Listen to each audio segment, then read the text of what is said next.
একদা হযরত মুহাম্মদ সাল্লাল্লাহু আলাইহি ওয়াসাল্লাম এবং হযরত আয়েশা রাদিয়াল্লাহু তাআলা আনহার মাঝে ঝগড়া হলো, যার কারণে হযরত মুহাম্মদ সাল্লাল্লাহু আলাইহি ওয়াসাল্লাম এবং হযরত আয়েশা রাদিয়াল্লাহু তাআলা আনহা কথা বলা বন্ধ করে দিলেন। দুজনেই নীরব নিস্তব্ধ, কারো সঙ্গে কেউ কোনো কথা বলছে না। এমনই ভাবে বেশ কিছুক্ষণ অতিক্রম হওয়ার পর হযরত মুহাম্মদ সাল্লাল্লাহু আলাইহি ওয়াসাল্লাম হযরত আয়েশা রাদিয়াল্লাহু তাআলা আনহাকে উদ্দেশ্য করে বললেন, হে আয়েশা, চলো আমরা এই ঝগড়ার মীমাংসা করি। আর কতক্ষণ এভাবে চুপচাপ থাকা যায়? তখন হযরত আয়েশা রাদিয়াল্লাহু তাআলা আনহা বললেন, আচ্ছা ঠিক আছে, চলুন তাহলে মীমাংসা করা যাক। হযরত মুহাম্মদ সাল্লাল্লাহু আলাইহি ওয়াসাল্লাম বললেন, আচ্ছা এই ঝগড়ার মীমাংসা করার জন্য কাকে ডেকে আনবো বলো? আয়েশা রাদিয়াল্লাহু তাআলা আনহা বললেন, আপনার যাকে ইচ্ছা তাকে ডেকে আনুন। হযরত মুহাম্মদ সাল্লাল্লাহু আলাইহি ওয়াসাল্লাম বললেন, আচ্ছা তবে ওমর ফারুককে ডেকে আনা হোক। তখন হযরত আয়েশা রাদিয়াল্লাহু তাআলা আনহা বললেন, না না, খবরদার, ওমরে ফারুককে ডাকা হবে না। ওমরে ফারুক খুব রাগী, তাকে দেখলেই আমার ভয় লাগে। আয়েশা রাদিয়াল্লাহু তাআলা আনহার কথা শুনে হযরত মুহাম্মদ সাল্লাল্লাহু আলাইহি ওয়াসাল্লাম বললেন, আচ্ছা তাহলে তোমার পিতা আবু বকর রাদিয়াল্লাহু তাআলা আনহুকে ডেকে আনি।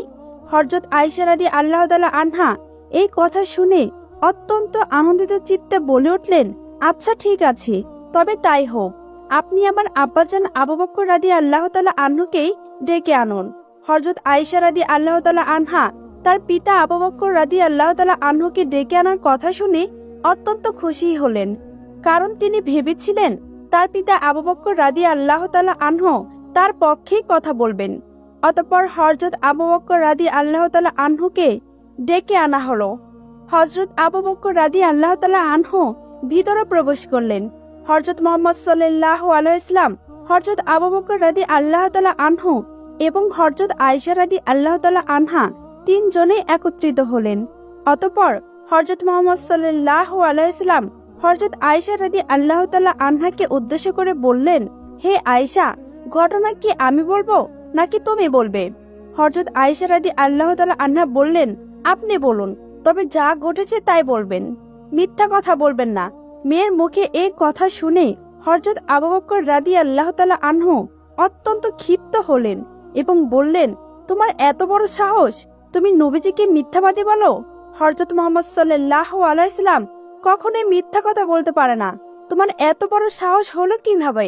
হযরত আবু বকর রাদিয়াল্লাহু তাআলা আনহু অত্যন্ত ক্ষিপ্ত হয়ে তার মেয়ে আয়েশা রাদিয়াল্লাহু তাআলা আনহাকে দিলেন এক থাপ্পড়। পিতার আঘাত খেয়ে হযরত আয়েশা রাদিয়াল্লাহু তাআলা আনহা মাটিতে লুটিয়ে পড়লেন। হযরত আবু বকর রাদিয়াল্লাহু তাআলা আনহু রাগে গড়গড় করতে করতে আয়েশা রাদিয়াল্লাহু তাআলা আনহাকে মারার জন্য আবারও উদ্যত হলেন। তখনই হযরত মুহাম্মদ সাল্লাল্লাহু আলাইহি ওয়াসাল্লাম আয়েশা রাদিয়াল্লাহু তাআলা আনহাকে বাঁচানোর জন্য দুই হাত বিলিয়ে দিয়ে আবু বকর রাদিয়াল্লাহু তাআলা আনহুর সামনে দাঁড়িয়ে গেলেন এবং আয়েশা রাদিয়াল্লাহু তাআলা আনহা ভয়ে মাটি থেকে উঠে হযরত মুহাম্মদ সাল্লাল্লাহু আলাইহি ওয়াসাল্লামের পিছনে গিয়ে লুকিয়ে পড়লেন। হযরত মুহাম্মদ সাল্লাল্লাহু আলাইহি ওয়াসাল্লাম বাধা দেওয়ায় আবু বকর রাদিয়াল্লাহু তাআলা আনহা বাহিরে চলে গেলেন। এরপর হযরত মুহাম্মদ সাল্লাল্লাহু আলাইহি ওয়াসাল্লাম হযরত আয়েশা রাদিয়াল্লাহু তাআলা আনহাকে সামনে নিয়ে এসে বললেন, হে আয়েশা, দেখলে তো আমি তোমাকে কিভাবে বাঁচালাম? আর যদি আমি তোমাকে না বাঁচাতাম তাহলে তোমার আব্বাজান তোমাকে আজ মেরেই ফেলতো। হযরত মুহাম্মদ সাল্লাল্লাহু আলাইহি ওয়াসাল্লামের কথা শুনে হযরত আয়েশা রাদিয়াল্লাহু তাআলা আনহা লজ্জিত হলেন এবং হেসে দিলেন। হযরত আয়েশা রাদিয়াল্লাহু তাআলা আনহার হাসি দেখে হযরত মুহাম্মদ সাল্লাল্লাহু আলাইহি ওয়াসাল্লাম হেসে দিলেন। এদিকে হযরত আবু বকর রাদিয়াল্লাহু তাআলা আনহু বাহিরে দাঁড়িয়েছিলেন। হঠাৎই হযরত মুহাম্মদ সাল্লাল্লাহু আলাইহি ওয়াসাল্লাম এবং হযরত আয়েশা রাদিয়াল্লাহু তাআলা আনহার হাসি শুনতে পেলেন। হযরত আবু বকর রাদিয়াল্লাহু তাআলা আনহু অত্যন্ত বিস্মিত হয়ে গেলেন। অতঃপর হযরত আবু বকর রাদিয়াল্লাহু তাআলা আনহু ভিতরে প্রবেশ করে দেখলেন আয়েশা রাদিয়াল্লাহু তাআলা আনহা এবং হযরত মুহাম্মদ সাল্লাল্লাহু আলাইহি ওয়াসাল্লাম দুজনেই হাসছেন। তাদের হাসি মাখা মুখ দেখে হযরত আবু বকর রাদিয়াল্লাহু তাআলা আনহু হাসতে হাসতে তাদের কাছে এগিয়ে গেলেন এবং বললেন, হে নবী, আপনি যেমন আপনাদের মাঝে ঝগড়া হলে আমাকে ডাকেন, তেমনি আপনাদের সুখের সময় এমন হাসি খুশি মুহূর্তেও আমাকে ডাকবেন, আমি যেন আপনাদের আনন্দ ঘন মুহূর্তের অংশীদার হতে পারি। সুবহানাল্লাহ। একবার জৈনিকা বেদুইন মহিলা রাসূল করিম সাল্লাল্লাহু আলাইহি ওয়াসাল্লামের সম্মুখে এসে হাজির হলেন। বেদুইন মহিলাটির হাতে একখানা দুধের পাত্র ছিল। মহিলাটি দুধের পাত্রটি হযরত মুহাম্মদ সাল্লাল্লাহু আলাইহি ওয়াসাল্লামের সামনে রাখলেন এবং সেখান থেকে চলে গেলেন। অতঃপর হযরত মুহাম্মদ সাল্লাল্লাহু আলাইহি ওয়াসাল্লাম দুধের পাত্রটি হাতে তুলে নিলেন এবং কিছু দুধ পান করে পাত্রটি আবু বকর রাদিয়াল্লাহু তাআলা আনহুর দিকে এগিয়ে দিলেন। আবু বকর রাদিয়াল্লাহু তাআলা আনহু বাকি দুধটুকু পান করলেন। আয়েশা রাদিয়াল্লাহু তাআলা আনহাও সেখানে উপস্থিত ছিলেন। এই অবস্থা দেখে হযরত আয়েশা রাদিয়াল্লাহু তাআলা আনহা হযরত মুহাম্মদ সাল্লাল্লাহু আলাইহি ওয়াসাল্লামকে জিজ্ঞাসা করলেন, ইয়া রাসূল করিম সাল্লাল্লাহু আলাইহি ওয়াসাল্লাম, আমি দেখেছি আপনি বেদুইনদের কোনো জিনিস খেতে পছন্দ করেন না, অথচ আজকে বেদুইন মহিলার দেওয়া দুধ পান করলেন, কিন্তু কেন? আয়েশা রাদিয়াল্লাহু তাআলা আনহার প্রশ্নের জবাবে রাসূল করিম সাল্লাল্লাহু আলাইহি ওয়াসাল্লাম তখন বললেন, এই মহিলা সকল বেদুইনের মতো না, কারণ শরীয়তের বিষয়ে অনেক জ্ঞান রাখে। একবার কতিপয় ইহুদি রাসূল করিম সাল্লাল্লাহু আলাইহি ওয়াসাল্লামের দরবারে এসে হাজির হলেন এবং হযরত মুহাম্মদ সাল্লাল্লাহু আলাইহি ওয়াসাল্লামকে বিদ্রূপ করে বললেন, আসসালামু আলাইকা বলে সম্বোধন করলেন, যার অর্থ তোমার মৃত্যু হোক। রাসূল করিম সাল্লাল্লাহু আলাইহি ওয়াসাল্লাম জবাবে বললেন, ওয়ালাইকুম। আয়েশা রাদিয়াল্লাহু তাআলা আনহা তখন সেখানে উপস্থিত ছিলেন। ইহুদিদের এমন ধৃষ্টতায় আয়েশা রাদিয়াল্লাহু তাআলা আনহা রেগে গেলেন। তখন আয়েশা রাদিয়াল্লাহু তাআলা আনহা বলে উঠলেন, ওয়ালাইকুম মুসসাম অল্লানাতু, যার অর্থ তোমাদের প্রতিও মৃত্যু অভিসম্পাত পতিত হোক। আয়েশা রাদিয়াল্লাহু তাআলা আনহার ক্রোধ দেখে নবী করিম সাল্লাল্লাহু আলাইহি ওয়াসাল্লাম শান্তভাবে বললেন, হে আয়েশা, সকল কাজে এবং সকল কথায় আমাদের বিনম্র হওয়া আবশ্যক, কেননা বিনম্র এবং ভদ্র হওয়া আল্লাহ ভালোবাসেন। একদা রাত্রে হযরত মুহাম্মদ সাল্লাল্লাহু আলাইহি ওয়াসাল্লাম তাহাজ্জুদ পড়ার পর বেতের নামাজ না পড়ে শুয়ে পড়লেন। তখন হযরত আয়েশা রাদিয়াল্লাহু তাআলা আনহা এটা দেখে বললেন, ইয়া রাসূলুল্লাহ সাল্লাল্লাহু আলাইহি ওয়াসাল্লাম, আপনার বেতের নামাজ বাকি রয়েছে। তখন জবাবে নবী করিম সাল্লাল্লাহু আলাইহি ওয়াসাল্লাম বললেন, হে আয়েশা, আমি বেতের নামাজ পড়ব, কিন্তু স্মরণ রাখিও আমার চক্ষু নিদ্রায় ঢলে পড়লেও আমার আত্মা জাগ্রত রয়েছে। সুবহানাল্লাহ। একবার নবী করিম সাল্লাল্লাহু আলাইহি ওয়াসাল্লাম জৈনিক মহিলার বিষয়ে আলাপ করছিলেন। আলোচনা শুনে হযরত আয়েশা রাদিয়াল্লাহু তাআলা আনহা বললেন, সে তো খুব বেটে। হযরত আয়েশা রাদিয়াল্লাহু তাআলা আনহা এই উক্তি শুনে রাসূল করিম সাল্লাল্লাহু আলাইহি ওয়াসাল্লাম তাকে বললেন, হে আয়েশা, ইহা পরনিন্দা। উম্মুল মুমিনিন হযরত সুফিয়া রাদিয়াল্লাহু তাআলা আনহা হযরত মুহাম্মদ সাল্লাল্লাহু আলাইহি ওয়াসাল্লামের অপর মহিষগণ হতে অপেক্ষাকৃত বেটে ছিলেন, কিন্তু রান্নাবান্নায় ছিলেন সবার চেয়ে উত্তম। পক্ষান্তরে হযরত আয়েশা রাদিয়াল্লাহু তাআলা আনহা ছিলেন এই ব্যাপারে অপারদর্শী। একদা রাসূল করিম সাল্লাল্লাহু আলাইহি ওয়াসাল্লাম হযরত সুফিয়া রাদিয়াল্লাহু তাআলা আনহার রন্ধন কাজে প্রশংসা করে বললেন, সুফিয়ার রান্না অতি উত্তম। তখন হযরত আয়েশা রাদিয়াল্লাহু তাআলা আনহা বললেন, থাক, আর প্রশংসার প্রয়োজন নেই, কেননা তিনি একজন বেটে বয় কি আর কিছুই নয়। হযরত আয়েশা রাদিয়াল্লাহু তাআলা আনহার এই উক্তি শুনে রাসূল করিম সাল্লাল্লাহু আলাইহি ওয়াসাল্লাম বললেন, হে আয়েশা, কারো ব্যাপারে এরূপ বলা ঠিক নয়, পরনিন্দা অতিশয় তিক্ত জিনিস। তোমার এই কথা সমুদ্রে ফেললে সমুদ্রের পানিও তিক্ত হয়ে যাবে। আয়েশা রাদিয়াল্লাহু তাআলা আনহা বললেন, আমি তো সত্য কথাই বলেছি। হযরত মুহাম্মদ সাল্লাল্লাহু আলাইহি ওয়াসাল্লাম তখন বললেন, আমাকে যে কোনো প্রলোভন দেখাও না কেন, আমি এরূপ কথা বলতে পারবো না, কারণ পরনিন্দা জঘন্যতম অপরাধ।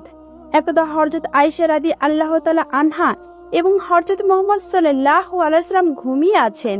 হযরত আয়েশা রাদিয়াল্লাহু তাআলা আনহা যখন গভীর ঘুমে নিমজ্জিত হলেন, তখন হযরত মুহাম্মদ সাল্লাল্লাহু আলাইহি ওয়াসাল্লাম উঠে চুপি চুপি বাহিরে চলে গেলেন।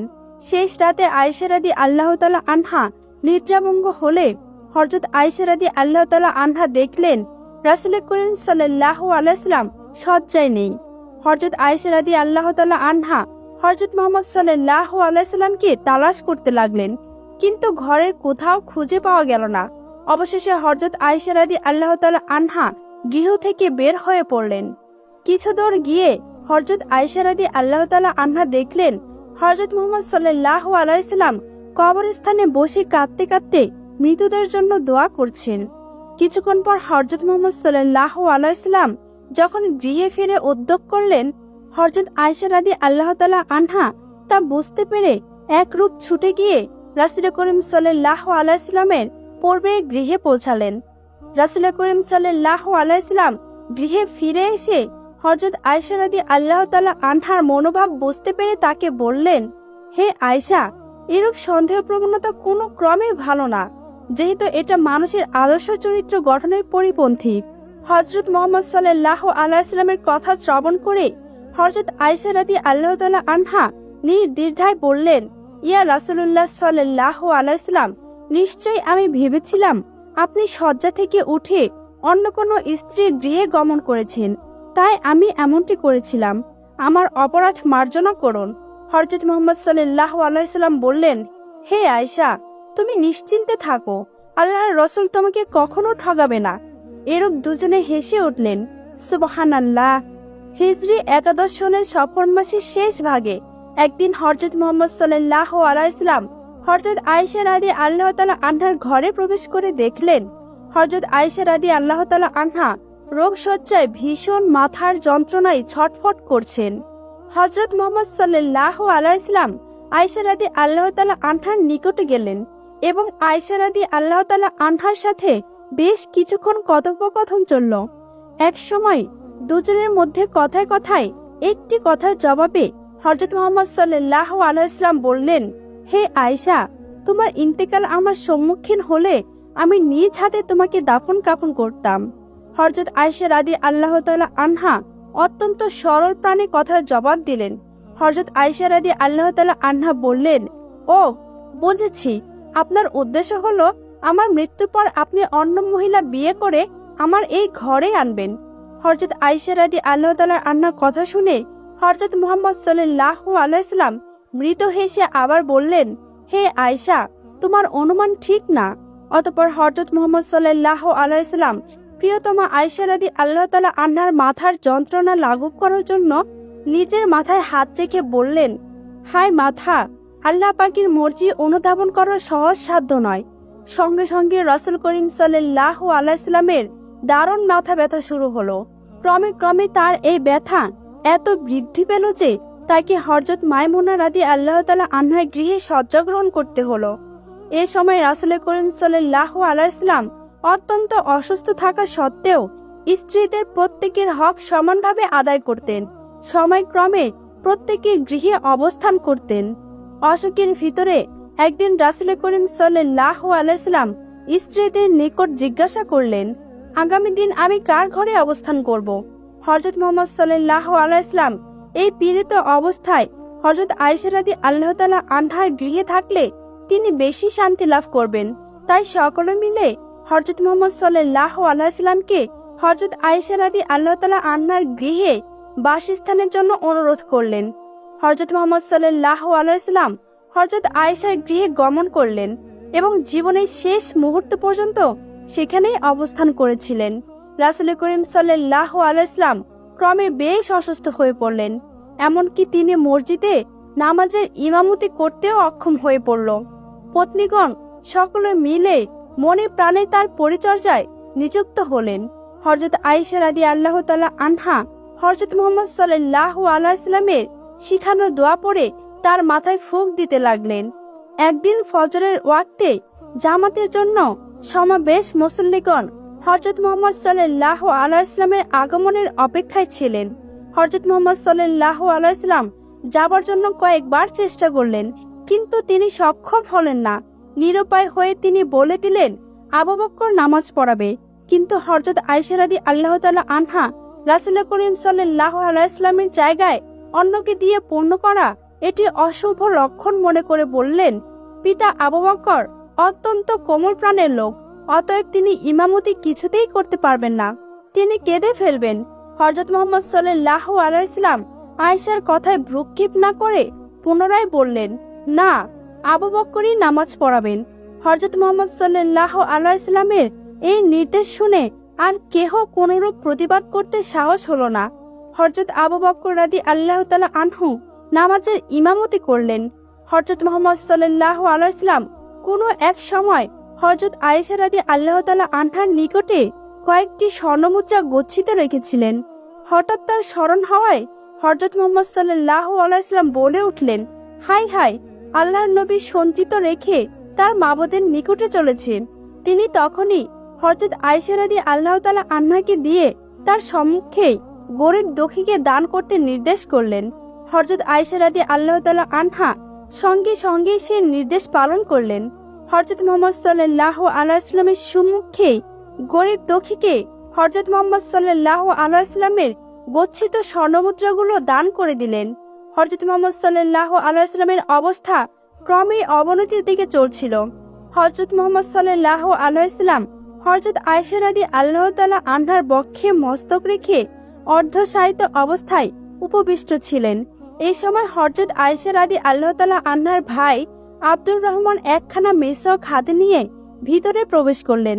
হযরত মুহাম্মদ সাল্লাল্লাহু আলাইহি ওয়াসাল্লাম মেসকের দিকে উৎসুক নেত্রে তাকিয়ে রইলেন। সেটা দেখে হযরত আয়েশা রাদিয়াল্লাহু তাআলা আনহা তার মনের কথা উপলব্ধি করে ভাইয়ের হাত থেকে মেসকখানা নিয়ে নিজের দন্তে উত্তম রূপে চিবিয়ে নরম করে রাসূলুল্লাহ সাল্লাল্লাহু আলাইহি ওয়াসাল্লামের নিকটে দিলেন। হযরত মুহাম্মদ সাল্লাল্লাহু আলাইহি ওয়াসাল্লাম উহা দিয়ে মিসওয়াক করে উত্তম রূপে দাঁত পরিষ্কার করলেন। হযরত মুহাম্মদ সাল্লাল্লাহু আলাইহি ওয়াসাল্লামের অসুখের ক্রম অবনতি লক্ষ্য করে একবার হযরত আয়েশা রাদিয়াল্লাহু তাআলা আনহা হযরত মুহাম্মদ সাল্লাল্লাহু আলাইহি ওয়াসাল্লামের পবিত্র হাত নিজের হাতের মধ্যে নিয়ে তার রোগ আরোগ্যের জন্য প্রার্থনা করার উদ্যোগ করতেই হযরত মুহাম্মদ সাল্লাল্লাহু আলাইহি ওয়াসাল্লাম নিজ হাত সরিয়ে দিয়ে বললেন, হে মাবুদ, আপনি আমার শ্রেষ্ঠ সঙ্গী। তারপর হযরত মুহাম্মদ সাল্লাল্লাহু আলাইহি ওয়াসাল্লাম বললেন, হে আয়েশা, আল্লাহ তার নবীদের জীবনের শেষ মুহূর্তে প্রত্যেককে ইহকাল পরকালের যে কোনো একটিকে গ্রহণ করার অধিকার দান করেন। কথাটির মর্ম উপলব্ধি করে হযরত আয়েশা রাদিয়াল্লাহু তাআলা আনহা চমকে উঠলেন। হযরত আয়েশা রাদিয়াল্লাহু তাআলা আনহা পরিষ্কারভাবে বুঝতে পারলেন যে হযরত মুহাম্মদ সাল্লাল্লাহু আলাইহি ওয়াসাল্লামের জীবনের শেষ মুহূর্তটি ঘনিয়ে এসেছে। হযরত আয়েশা রাদিয়াল্লাহু তাআলা আনহা কি যে করবেন ভেবে না পেয়ে একেবারে দিশাহারা হয়ে পড়লেন। একবার তিনি বলে উঠলেন, ইয়া রাসূল করিম সাল্লাল্লাহু আলাইহি ওয়াসাল্লাম, আপনার যে অসহ্য কষ্ট হচ্ছে। রাসূল করিম সাল্লাল্লাহু আলাইহি ওয়াসাল্লাম জবাব দিলেন, হে আয়েশা, যেখানে কষ্ট অধিক সেখানে পূর্ণ বেশি লাভ হয়। সহসা হযরত মুহাম্মদ সাল্লাল্লাহু আলাইহি ওয়াসাল্লামের দেহ মুবারকের ওজন অত্যন্ত ভারী অনুভূত হলো। তাই আয়েশা রাদিয়াল্লাহু তাআলা আনহা আর ধরে রাখতে পারলেন না। তিনি দেখলেন হযরত মুহাম্মদ সাল্লাল্লাহু আলাইহি ওয়াসাল্লামের নেত্রযুগল ধীরে ধীরে নির্মিত হয়ে গেল। তিনি সযত্নে হযরত মুহাম্মদ সাল্লাল্লাহু আলাইহি ওয়াসাল্লামের মস্তক ধরে তাকিয়ার উপরে স্থাপন করে কেঁদে উঠলেন। সারা দুনিয়ার শ্রেষ্ঠ মানব রহমাতুল্লিল আলামিন তার কোলে মাথা রেখে এই জগৎ থেকে চির বিদায় গ্রহণ করলেন। ইন্না লিল্লাহি ওয়া ইন্না ইলাইহি রাজিউন। হযরত মুহাম্মদ সাল্লাল্লাহু আলাইহি ওয়াসাল্লামের ইন্তেকালের পর বছরের অধিকাংশ সময় হযরত আয়েশা রাদিয়াল্লাহু তাআলা আনহা রোজা রাখতেন। রাত্রিকাল আল্লাহর ইবাদতে নিজেকে বিভোর রাখা ছিল তার তৃপ্তি। ফকির মিসকিনকে কিছু দান করতে পারলে তিনি শান্তি পেতেন। তার হাতে লক্ষ টাকা আসলেও তিনি অল্প সময়ের মধ্যে গরিবদের বিলিয়ে দিতেন। আল্লাহর ইবাদতে নিজেকে এমন ভাবে মগ্ন রেখেও তিনি পরকালের চিন্তায় কেঁদে কাটাতেন। কোরআন ও হাদিসে অতি সুন্দর ব্যাখ্যা সহ তিনি মুসলিম সমাজের তিনি যে অবদান রেখে গিয়েছেন তা অতুলনীয়। শরীয়তের বিধান রচনার ক্ষেত্রেও তার প্রচেষ্টার কোনো অংশে কম নয়। এমন ধৈর্য মহৎ গুণের অধিকারিণী আয়েশা রাদিয়াল্লাহু তাআলা আনহার সাথে অপর কোনো নারীর তুলনা হয় না। তার তুলনা শুধু তিনিই। জীবনের শেষ ভাগে তিনি জ্ঞান প্রচারে আত্মনিয়োগ করেছিলেন। শিক্ষাগত অবস্থায় হিজরি 58 সালে রমজান মাসে হযরত আয়েশা রাদিয়াল্লাহু তাআলা আনহা অসুস্থ হয়ে পড়েন। এই খবর ছড়িয়ে পড়লে তাকে দেখার জন্য অসংখ্য লোক ভিড় করতে লাগলো। তার অবস্থা জানতে চাইলে তিনি শুধু ভালো আছেন বলে উত্তর দিতেন। তিনি অত্যন্ত পর্দাশীল লাজুক ছিলেন, নিজেকে অত্যন্ত নগণ্য মনে করতেন। তাই তিনি ওসিয়ত করেছিলেন, তোমরা আমাকে উত্তম কাপড়ে দাফন করো না, রাত্রিবেলায় কবরস্থানে নিয়ে যেও, যাওয়ার সময় আলো জ্বালিও না, অধিক লোকের সমাগম করো না, আমাকে হযরত মুহাম্মদ সাল্লাল্লাহু আলাইহি ওয়াসাল্লামের অন্যান্য স্ত্রীদের সাথে দাফন করিও।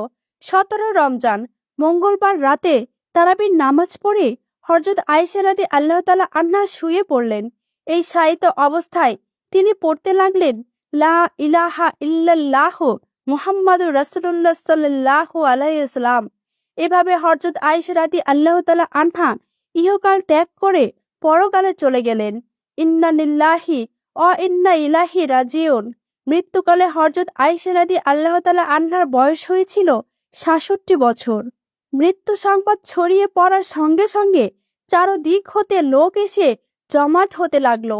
আনসার ও মুজাহিদ মহিলাগণ এবং তার হাজার হাজার ছাত্রী ও ভক্তবৃন্দ রোদন করতে করতে এসে জড়ো হলেন। তার ইন্তেকালে মদিনা এক নিদারুণ শোকের ছায়া নেমে আসলো। হযরত উম্মে সালামা শোক আহত লোকদেরকে লক্ষ্য করে কান্নাজড়িত কণ্ঠে বলে উঠলেন, হযরত আয়েশা রাদিয়াল্লাহু তাআলা আনহার জন্য বেহেশত ওয়াজিব।